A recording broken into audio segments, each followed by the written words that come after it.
it was Kentucky. And they were like, don't go to Kentucky and fall in love. And I was like, nah, man. Sure enough, man. Got to Kentucky, fell in love. Never man. left. Never left. And the first play I got in, I took it like 70 yards to the crib. Dang. Coach took me out. I was like, you're not playing anymore. I'll never forget the running back that we had when I was a freshman. He told me, he was like, never break my records. And I was like, dang. Wow. So I took that to heart.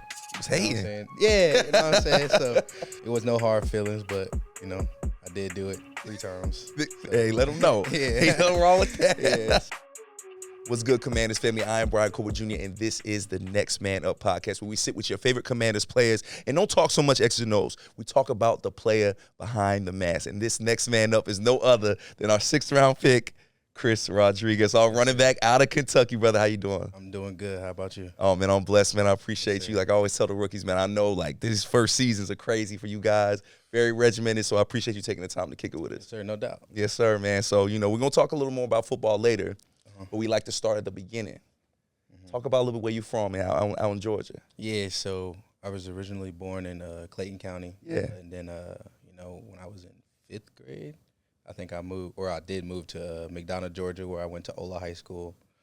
When I got to 7th grade, that's when you could start playing, like, you know, real organized, like school sports. That's when I started playing. And at first, I grew up playing center. So Wow. I wasn't really, you know, a running back or whatever, but my godfather, you know, I was younger, so I could still play, like, rec league football.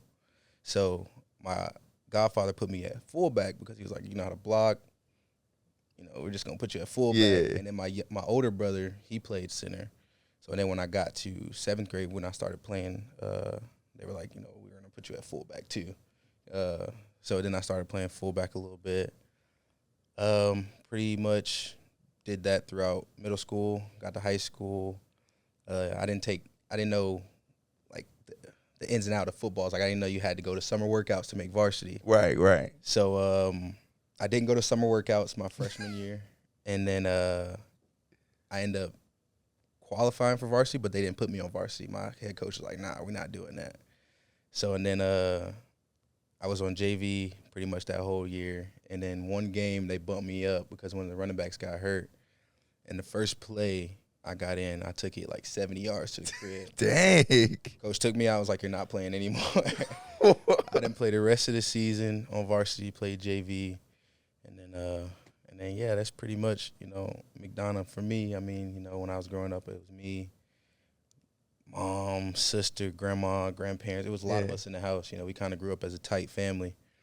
And then when we got older, like, some people moved out, but pretty much it was all of us in the house. Did the coach explain why he took you out like that? He didn't want you to take anybody else's job? So he told me after the season, he was just pretty much like, yo, like, you didn't come to summer workouts. You know, you're in the doghouse. So that next year, you know, he sat down, he had a talk with me. It was like, you know, you can do big things, but I'm not going to take it easy on you just because you're a good player. Yeah. So ever since that conversation, like, I was showing up to summer workouts. We had, like, early morning workouts, spring workouts. It was a lot, but, I mean, you know, it got me to where I am now, and I'm grateful for him. When you're that age, those kind of moments, especially with, like, figures like a coach, right? Mm-hmm. Those are very impactful. Now that you look back on that moment right there, you missed workouts. Yeah. How happy are you that he did that and taught you that lesson so early? I mean, I'm extremely happy. Yeah. I'm extremely blessed for not only him, but my running backs coach, Coach McCreary. He's one of the coaches that I keep, you know, real dear to me because when I was, you know, when you get to high school, you know, some people they don't take school as serious as they need to. And I was one of those people who was like, man, I'm good at football. Like, I'm going to make it. I don't need school. And he took me. He was like, yo, nah, it ain't going to work like that. And his wife worked at the school. She was a cheerleading coach, actually. And, you know, when I needed help with something, he was like, you know, she can tutor you. She can help you. And she pretty much helped me throughout high school. You know, if there was something that I, you know, didn't understand, she would, you know, sit me down.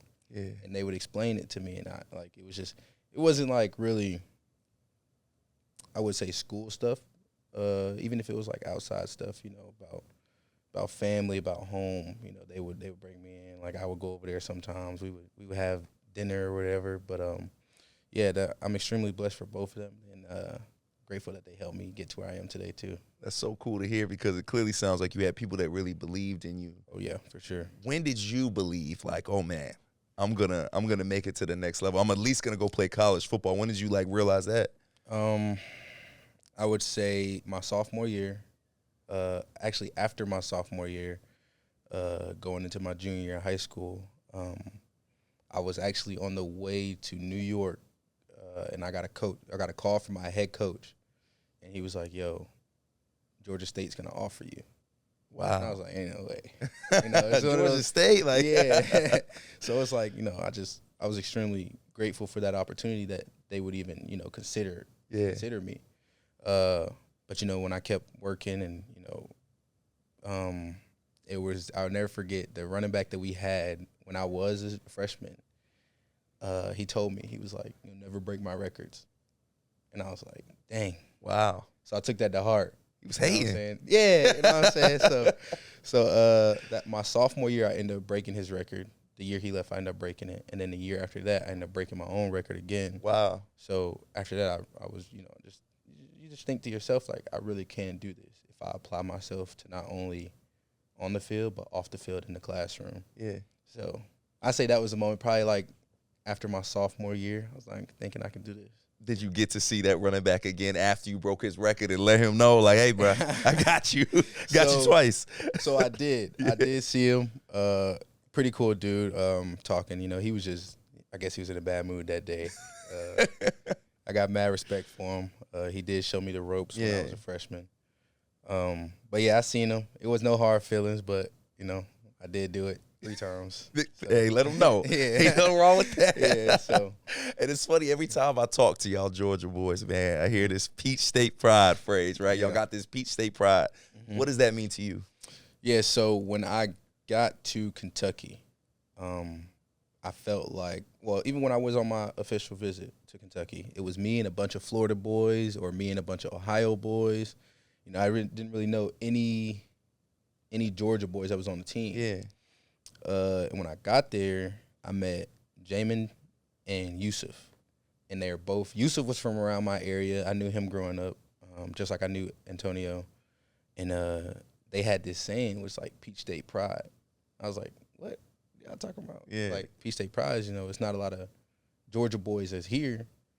And, you know, we got to keep the brotherhood together, you know what I'm saying? Yeah. So, Peach State pride is what I guess Jamin and Yusuf came up with. And every time I see Jamin, I always tell him, you know, Peach State pride, baby.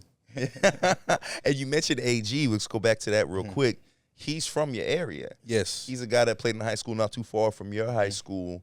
And we talked about a little earlier before the show started that, you know, he was it to you. When you watched him play, you were like, yo, he's that guy. Talk about AG and how you viewed him before even becoming his teammate. Yep. So I believe I was in middle school still. Yeah. And it was a home game at our high school. And it was like 2 people on Eagles Landing, which is where AG went. It was Antonio and then another cold running back, receiver, something. I can't remember what he was. Yeah. But when I was at the game, like, you know, usually when the kids go to high school games, they usually play football like by the bleachers or something. But for some reason, I was really locked into that game, and I saw AG playing. I was like, man, he's cold. You know, this before he was a running back. He was a receiver. So I'm like, this dude's cold. And you know, when he did end up going, I think he went to a JUCO first. I kind of kept in contact. I looked him up on Twitter. Kept in contact with him. I don't think he knew of me, but watching him play, I'm like, man, I want to be like that because I was more of the bruiser. Yeah. You know what I'm saying? But AG, he had a little finesse to him. So when I was watching him, I was like, I want to be like that. You know what I'm saying? Wow. He's from the same area. So kind of kept up with him. And ironically enough, my marketing guy is the same marketing guy he had. So when I did get drafted, we got to the same team. Antonio, I can't remember if he texted or called me. But at that moment, I was like, man, like, I finally met Antonio. Wow, you know full circle. Yeah, full circle. Dang. And, it was a pretty cool moment, honestly, you know, from watching him on TV and honestly, being around him is still, it's like I wouldn't say starstruck because I seen it when he was young. Yeah, So, yeah. but it was a really cool moment. Have you guys had that conversation where you told him all these things? Like, yo, man, I watched you at middle school. Like, Yeah. does he remember you hitting him up and DMing him and all these things? Like, do y'all have those conversations now? We've had them. Yeah. But at the same time, it's like we had those conversations, but I don't think he knows how much it meant to me. Wow. You know what I'm saying? Like he takes it as, man, like that's cool and stuff. I'm like, dog, like I wanted to be like you at one point. You know what I'm saying? And that's crazy. And he wore number 24, which was what I used to rock. Yep. So I'm like, yeah, this is cool. It's a pretty cool moment. But I don't think he understands how cool it was for me to actually get to meet him. How cool was it for you to have somebody like that when you're that age, when you're still trying to figure things out, trying to figure out your own path, see somebody kind of almost lay the pathway for you and say, yo, this is what you can do when you from here, when you work hard. How important was that for you? Man, extremely important because from our area, like there's some kids that they like make it out, but from my school is very, very few. Like I think we had one person one player that went undrafted like a long time ago. But other than that, it was like pretty much nobody. Wow. So when I seen AG, he made it out, and a couple other people from our city, I was just like, I can do this. You know what I'm saying? Yeah. And they give you that little boost that you need to make it to the next level. And again, I'm extremely grateful for that. And Chris, I'm sure you're doing the same thing for a lot of the youth from where you're from, man. So shout out to you. And then you go on and you decide to go to Kentucky. Sounds like you really love where you're from, man. Sounds like you really love home. You had a strong support system. Yes, sir. How hard was it making that decision to go all the way up to Kentucky? Man. So Kentucky wasn't my first choice. Really? Yeah, so I really, really, really wanted to go to Ole Miss. Wow. Like that was the school I wanted to be at. And it was only because of Eli Manning. Yeah, Like right. I grew up a New York Giants fan, which I hate it now. Hey. You know what I'm saying?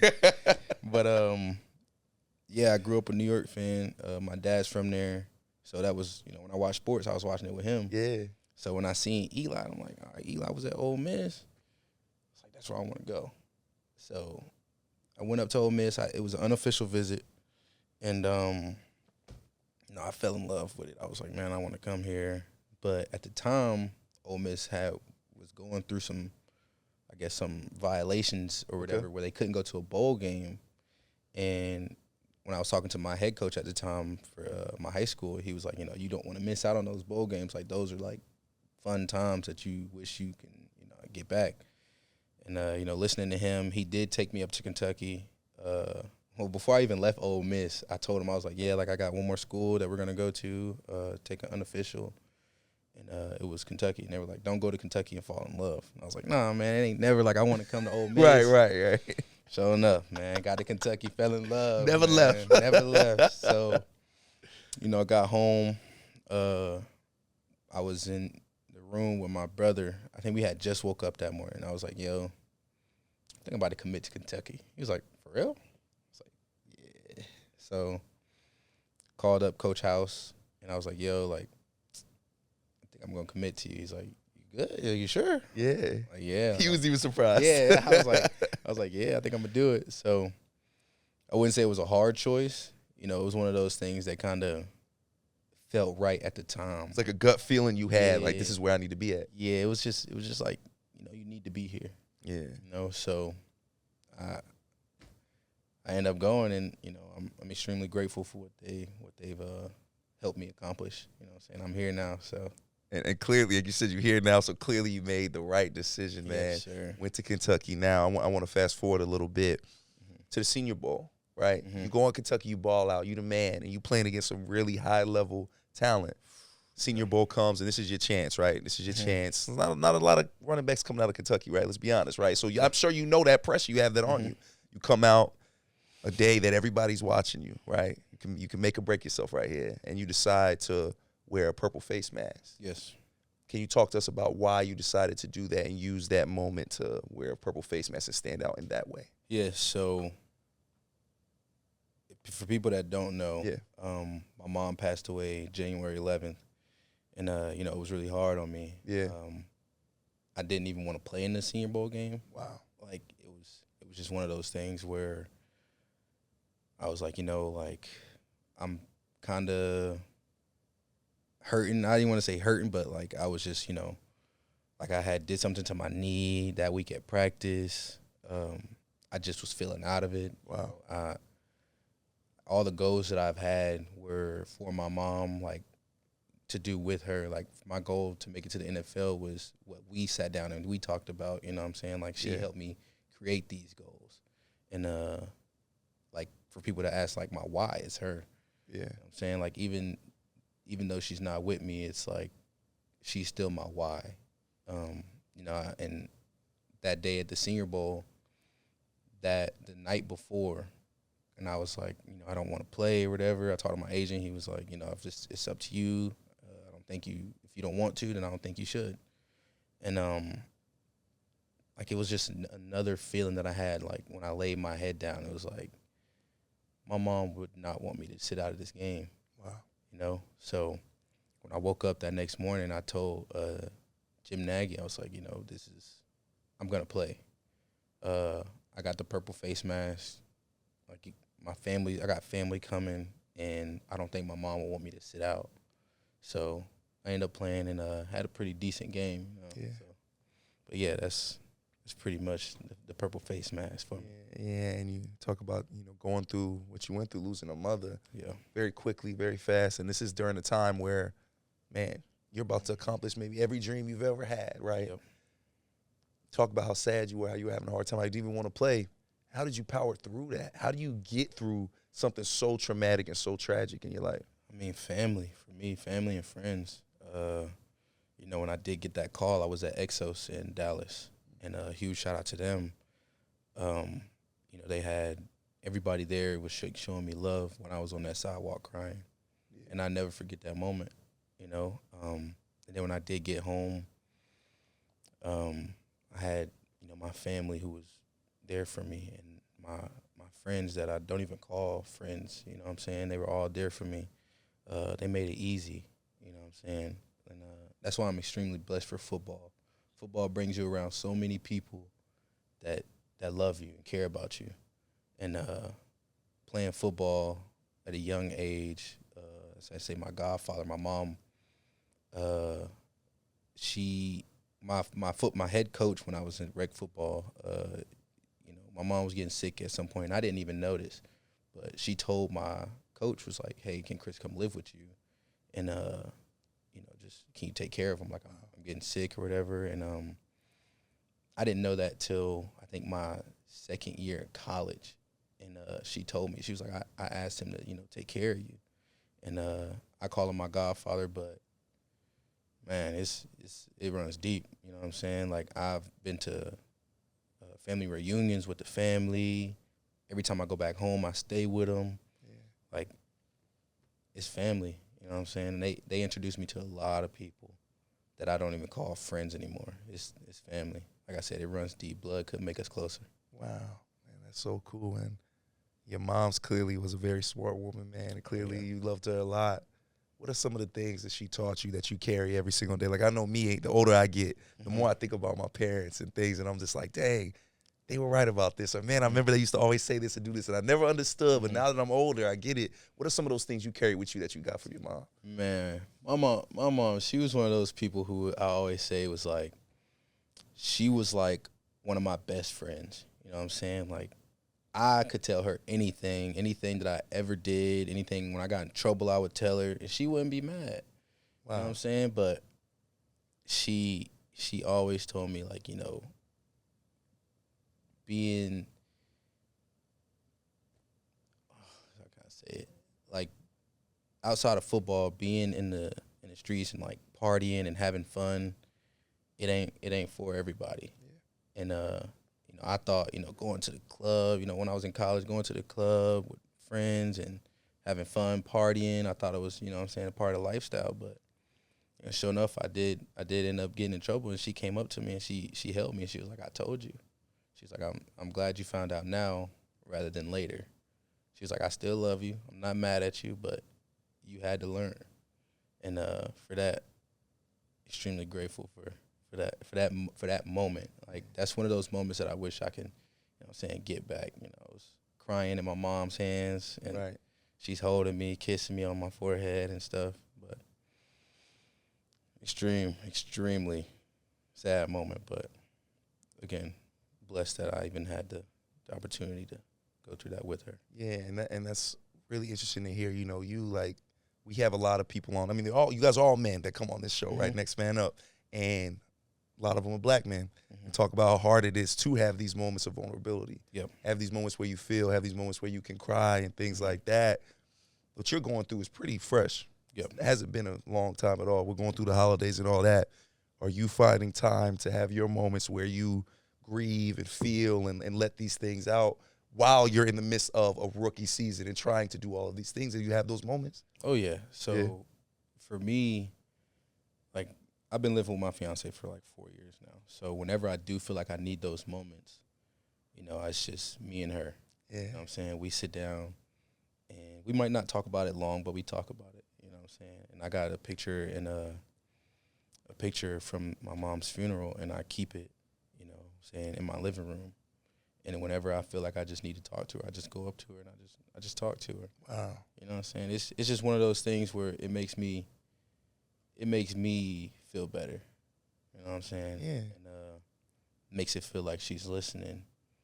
And before every game, I sit down and I talk to her. I don't know if anybody's ever realized, but before the game, I'm always at the end of the bench on a knee, and I'm praying and talking to her, just asking her to just keep her eyes out for me, like keep her arms on me, no injuries and stuff like that, and just asking her how she's doing. And sometimes, I feel like she actually is talking back, but wow. You know what I'm saying? It's just one of those things.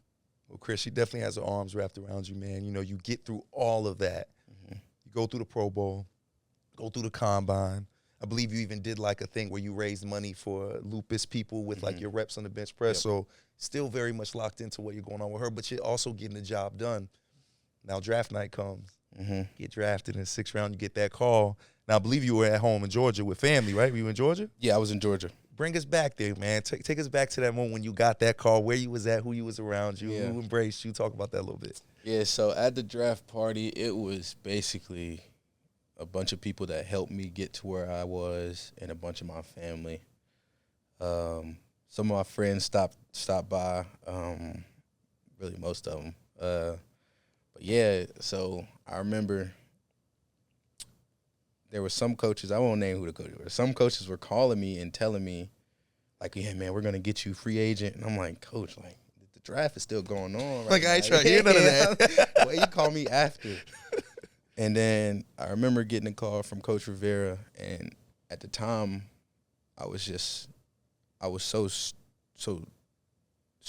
you know what I'm saying? Like, I was just like, this is really happening.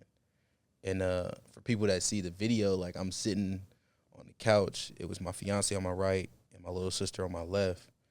And I felt like it was one of those moments where it's like, man, I'm supposed to be sharing this moment with my mom. You know what I'm saying? I hate to go, backtrack or whatever, but it was it's just one of those moments where I'm like, dang, we talked about this moment for a long time. Yeah.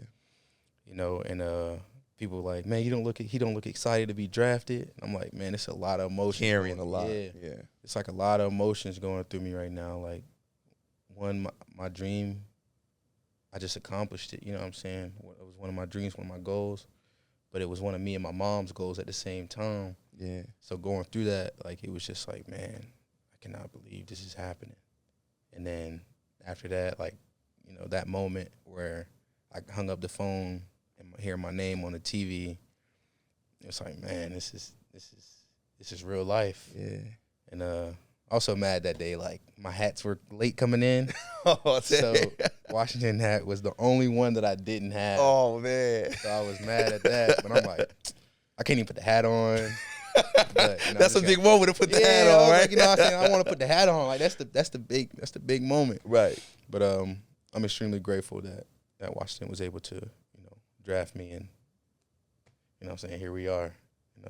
Hopefully creating some memories here. Well, I know I am. Yes, sir. So hopefully there's many more to come. And like you said, here we are, week 13, 5 weeks left. 5 games left. Yeah. in your rookie season. What do you think your mom would say to you today? You say you talk to her. You say you feel like you can hear from her. What do you think she'd say to Chris Rodriguez today to see where her little boy's at after, the tears, the hard times, the practices? What do you think she'd say to you today? I think for her it would be like, I'm so proud of you.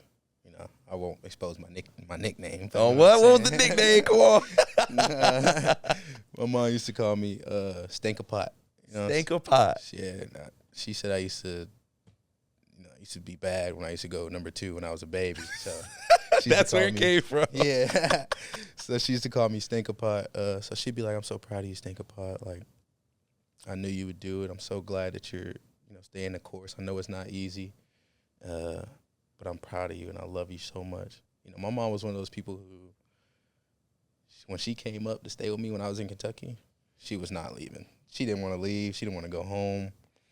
But, when she did, she was like, oh, I don't want to leave. She would come back. But, I think if my mom was still here, she'd be living with me by now.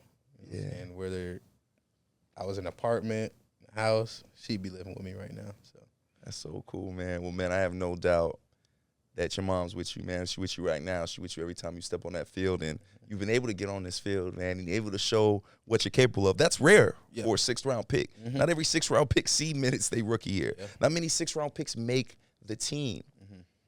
How good is it to be where you are at right now at this point in time, being on this team, living out your dream, man? How good are you feeling? Man, honestly, I feel good. You know what I'm saying? Especially, like you said, the position that I'm in, like not a lot of 6th-round picks see the field. Yeah. I'm blessed to even, have some carries at this point. You know what I'm saying? First game of the season, first 3rd down I got in. I was shocked. I'm like, you calling me? But yeah, man, I'm extremely blessed. It's tough right now. They say you hit your rookie wall. I won't lie, man. You there? Real. You there? Yeah, it's real. You know what I'm saying? It's tough, but you stay the course. You got vets that you talk to. Like I talked to, DG, who's been doing it for a minute, J. Will, Antonio, and I know this B-Rob 2nd year, but I talk to them when I feel like, man, like it's hard. Yeah. And they like, dog, like it's only year 1. You just getting started. It's only year 1. And they give me tips on how to take care of my body and stuff. So still getting into the midst of that. But they say it's an investment, but it's a great one. It is. It should be the first one that you know what I'm saying, really invest in. Yeah.